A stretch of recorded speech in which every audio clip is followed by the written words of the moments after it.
Olá pessoal de casa, meu amigo Albicho está no ar. Hoje o nosso programa está especial, como todos os outros, mas assim, a gente sempre tenta trabalhar para o de hoje ser mais especial ainda.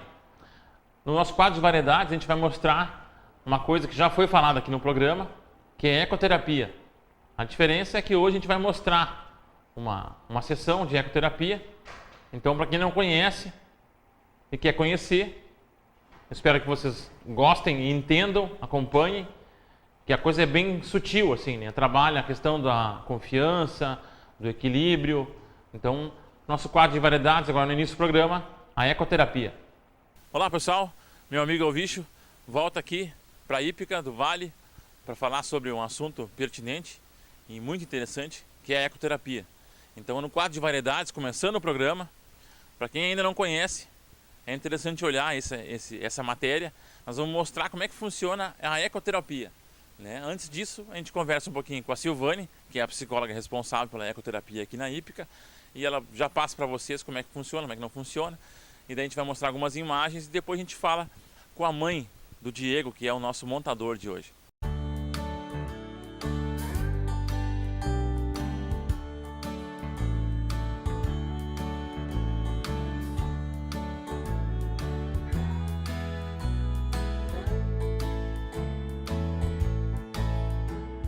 Bom dia, Silvane. Bom dia, bom dia. Como é que funciona esse teu trabalho? Agora nós vamos mostrar na prática. A gente já conversou sobre isso, agora vai para a prática. Sim, vocês vão ter a oportunidade de assistir um atendimento que é de um paciente que tem síndrome de Down e que já está há vários anos conosco. O atendimento é realizado com o cavalo, conduzido por um auxiliar guia e sempre ao passo, né? A gente propõe algumas atividades. O passo é lento, assim, tu diz. Sim, com o cavalo na andadura ao passo, que essa é a questão do objetivo por ser essa andadura terapêutica, né?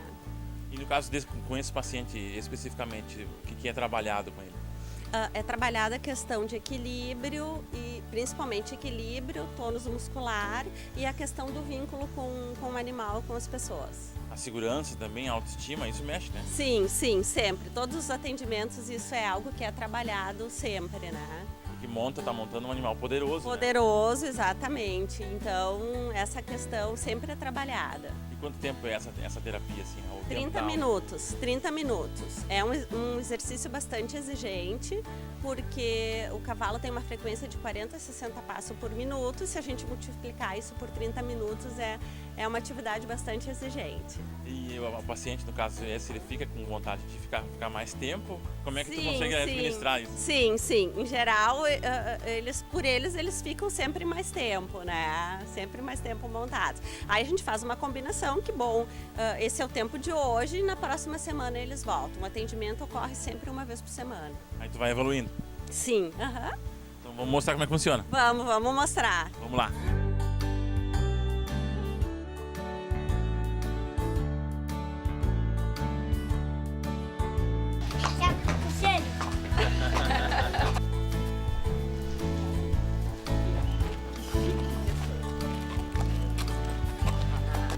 Bom, agora a gente vai conversar com a mãe do nosso astro de hoje, o montador, o Diego, que é a Márcia. Márcia, como é que tu tem observado assim a resposta dele em relação a essa ecoterapia, o comportamento dele? Tu tá observando mudança, evolução? O Diego evoluiu bastante desde que começou, né? Ele iniciou com os 3 anos de idade, né? E a partir dali a gente vê um crescimento nele cada vez que a gente vem, né? Ele se relaciona muito bem assim com o cavalo, com a terapeuta? Com a terapeuta, sim. E a égua? A égua? A égua é a Clarabella, né? E ele tem um bom relacionamento, assim, né? No montar, depois que a gente para também, ele sempre procura fazer um carinho, né? Tá sempre perto. E a gente, assim, a cada vez a gente vê uma evolução no Diego. O Diego fica mais solto, ele conversa bastante. Às vezes ele até tentar dançar em cima da égua, ele tenta dançar, né? E ela como é uma égua bem calma, assim, a gente realmente não vê problema nenhum né? A gente estava comentando, né, que para quem olha, acha que não estão fazendo nada demais, estão andando com um cavalo, mas a criança está se equilibrando, está em cima de um animal poderoso, e isso passa segurança para ele, né? E essa segurança ele vai passar no dia a dia dele, não é isso? Sim, exatamente. Não é fácil não estar ali em cima, Tu né? montou já, né? Já montei, e não é fácil, assim. Eu fiquei receosa, bem receosa, né, quando montei. E aí vi que realmente a questão do equilíbrio é muito, né? Precisa muita concentração. E de é certa constante, né? A forma. terapia dura meia hora. É, meia hora. É bem cansativo, assim, né? Para quem tá iniciando. O Diego parece levar na flauta, né? Já tá craque. Já tá craque, aham. A Silvane comentou que ela vai aumentando o grau de dificuldade, né? Sim, é.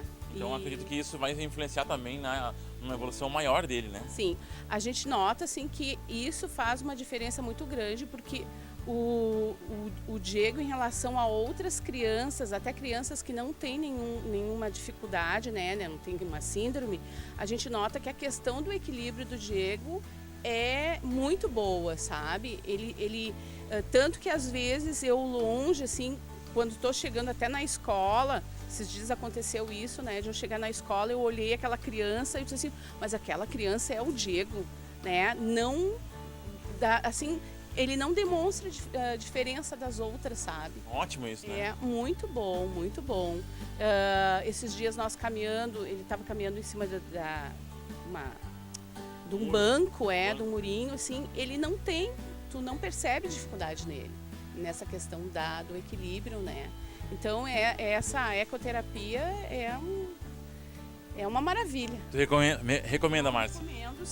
Recomendo sim. Eu acho que quem pode, né, tem que trazer, né? É um investimento positivo. É um investimento muito, muito bom, muito Então, positivo. para quem não conhece, vale a pena vir de repente fazer marcar uma aula experimental, conversar com a psicóloga Silvane, trocar uma ideia e de repente dar uma sequência, né? Sim, vale a pena. Eu acho que estimula, né, na criança essa questão da segurança, né? Eu vejo que o Diego é uma criança muito segura, né? Ele não tem receio das coisas, assim. O contato com as outras pessoas também, né? Essa questão da socialização, assim. Eu recomendo, né? É muito bom. Obrigado, Márcia. E parabéns pela tua iniciativa, tua vontade, teu carinho, né? Claro, isso é indiscutível, né? Sim. Mas de trazer a criança a participar dessa situação, né? Uma terapia diferente até então, né? Sim, é verdade. Obrigado. Muito obrigada. Interessante, né? Para quem não sabe, não pode reclamar agora que não conhecia. Agora já conhece.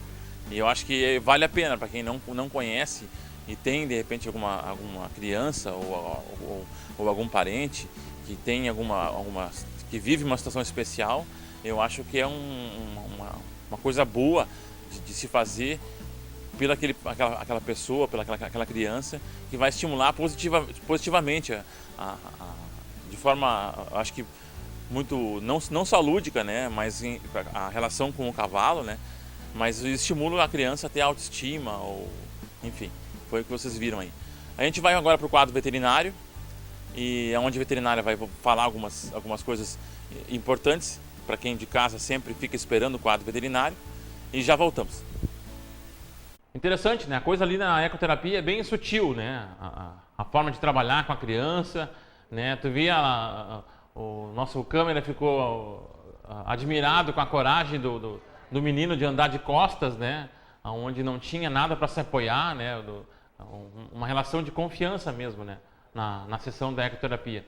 Agora a gente vai para o nosso bloco veterinário, né? Onde a veterinária Carolina, de Lomba Grande, né? Passou para nós a questão da importância da vacinação, sempre frisando isso, né? E comentou que a raiva é uma coisa que é muito preocupante, principalmente nas regiões de periferia, né? Então tem que ser muito observado isso para poder cuidar e tomar as devidas precauções. Então vamos deixar a Carol falar. Carolina, vamos falar hoje sobre raiva, né? Que há um tempo atrás ela tinha sido erradicada, mas a gente sabe que tem alguns focos aqui e ali. O que tu pode falar dessa doença tão grave, perigosa, não só para os animais, mas para os humanos também, né? Muito bem observado. Essa doença é fatal, tá? Se adquirida tanto por um ser humano quanto por um animal. Então é muito importante que a gente fale um pouquinho a respeito disso para alertar as pessoas de como é que a gente sabe, o meu animal pegou raiva, o meu animal pode pegar raiva, como é que a gente sabe? Prevenção, isso? né? Como é que é a prevenção? Bom, existem alguns focos de raiva, tá? Aqui na região, Porto Alegre também há pouco tempo eu ouvi falar alguma coisa que tinha um foco na Zona Sul, em Porto Alegre. Então, assim, casos suspeitos de raiva, quando o veterinário atende, ele tem que fazer uma reportagem para a vigilância sanitária. Eles fazem todo um mapeamento da região, observam os animais que vivem ali. Então, existe controle. Coloca em quarentena também? Também, tá? Existe todo um controle que a vigilância sanitária tem, tá? Mas o que é importante para a gente saber, tá? Cães e gatos, que é a minha área, tá? Tem que ser vacinados anualmente pelo médico veterinário, isso é muito importante dizer. Vacina importada. A vacina importada. O médico veterinário é o único que sabe se o teu cachorrinho ou se o teu gatinho pode receber a vacina. Não adianta tu comprar a vacina na agropecuária e aplicar de qualquer maneira. Isso não vai fazer efeito nenhum, tá? Então, assim, consulte o médico veterinário, pergunte para ele se a vacina do seu cão e do seu gato está em dia contra a raiva, tá? Vacinação anual, tá? A partir de 5 meses para filhotes. O seu animal vai estar protegido, não vamos nos preocupar com isso, tá? Você mora na zona rural e aconteceu um surto de raiva na sua zona rural. O que eu tenho que observar? Morcegos. Meu cachorro apareceu com um machucado aqui que está sangrando, ou em qualquer outro lugar. A perfuração é dupla daí? Pode ser, mas não é bem característica às vezes, tá? Então, a característica da mordida do morcego hematófago, na verdade, é o sangue que não coagula. Ele fica sempre correndo, o sangue não fica uma ferida com uma casquinha, ela fica sempre com sangue vivo ali. Isso em equinos, em bovinos, em qualquer espécie, tá? Porque a saliva deles, eles têm um anticoagulante. Anticoagulante, né? Justamente, porque o morcego normalmente, até onde eu sei, ele volta naquele animal para se alimentar mais vezes. Então ele já tem essa intenção de deixar o sangue não coagular ali para ficar mais fácil de voltar e se alimentar novamente, né? Então, assim, observou uma ferida no seu animal, ou ele brigou com algum animal silvestre. Aqui, por exemplo, no Lomba Grande, que é o local onde eu tenho meu consultório, existe muito gambá, né? Às vezes ouriço. E esses animais também podem ser contaminados pelo... Tem cachorro do mato aqui também, né? Eu tenho. Eu acho que a população deve ser pouca, mas eu imagino que deva ter, sim. Então, se o animal chegou em casa machucado, arranhado, com uma ferida, leve ao médico veterinário. A gente faz toda a precaução, faz a prevenção, faz a vacina antirrábica e já indica como é que a gente observa os sintomas da raiva, tá? Os sintomas da raiva são inespecíficos. Eles podem ser sintomas neurológicos. Uma coisa que as pessoas dizem, o cachorro que está espumando pela boca está com raiva. Na verdade, a raiva causa uma paralisia na musculatura e o cachorro não consegue mais abrir a boca, tomar água. Então, a ansiedade começa, a sede começa a ficar muita, a salivação o animal não consegue deglutir. Então, a espuma... Se confunde, o cachorro lambeu um sapo e daí está salivando e acha que está com raiva. Não necessariamente. Por isso, sempre procura o médico veterinário. Primeira coisa que eu posso dizer para... Na dúvida. Na dúvida. Né? Sempre a dica de ouro é essa. Remedinho bom é o que o médico veterinário indica para o seu animal específico, para a patologia específica que ele vai examinar. O técnico que está lá na agropecuária, ele não tem a capacidade... Não tem informação. Não tem informação, tá, gente? Então, assim, remedinho bom é o que o médico veterinário indica, tá? E, então, assim... a gente põe, às vezes, o animal em quarentena, que a gente chama, para observar os sinais.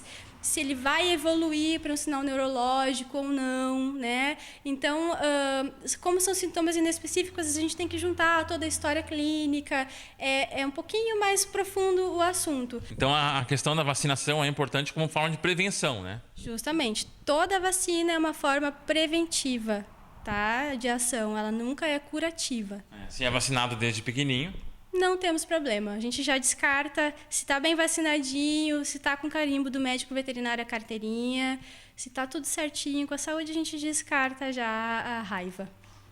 Então era isso. Obrigado, Carol. Isso, brigadão. Sempre é bom cuidar com essa situação de raiva, né? Então leva no veterinário se tiver dúvida, né? O pessoal de casa quiser mandar pra gente, continuar mandando as fotinhos, né, do seu pet para aparecer aqui no programa, pode mandar pro Facebook, meu amigo é o bicho, certo? Que as fotos estão aparecendo no final do primeiro bloco e no início do segundo bloco. A gente vai para um rápido break e já voltamos.